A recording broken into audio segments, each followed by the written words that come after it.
आज तुम्हाला पापलेट और हलवा सुरमईचं फ्राय कसं करायची ते दाखवणार आहे। त्याच्यामध्ये हिरवं वाटण, बडीशेप, थोडे धणे, 4-5 मिरच्या, अद्रक आणि कोथिंबीर याचं वाटण करायचं आहे। ते कोकम असतील किंवा कोकमाचं पाणी असेल ते लावू शकता किंवा लिंबू थोडं पिळू शकता।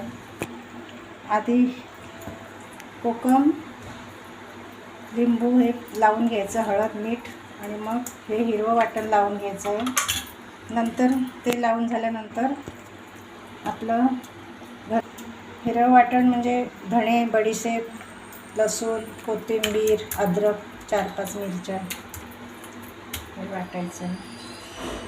नंतर आपला मालवणी मसाला किंवा मिरची पावडर लावून 10-20 मिनटं ठेवून द्यायचं। नंतर तेल गरम करून त्याच्यामध्ये सोडायची पीठ घालायचं।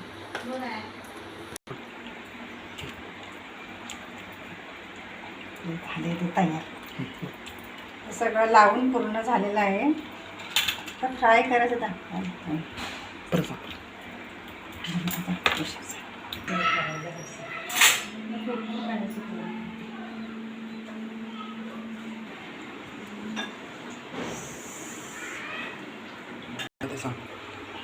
हे सगळं लावून मी 10-15 मिनटं लावून ठेवलं होतं सगळं, ते सांगितलं ना मला। आता तेल गरम झालेलं आहे।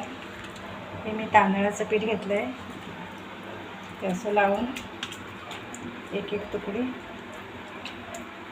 सुरमई लावून, हे तांदळाचं पीठ थोडंसं जाडसर आहे।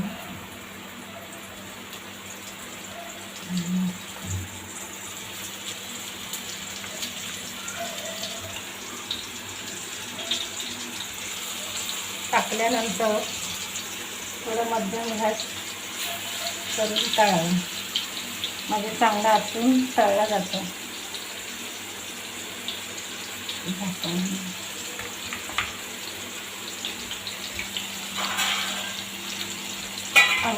झाकण ठेवू शकता, म्हणजे चांगली मच्छी आतून फ्राय होते।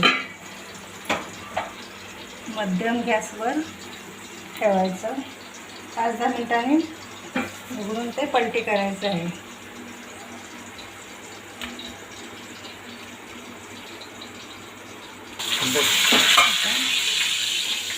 5 मिनिटांनी पलटी करू शकतो। काही भाजीचं चांगली मध्यम ह्याच्याने फ्राय भाजी पाहिजे।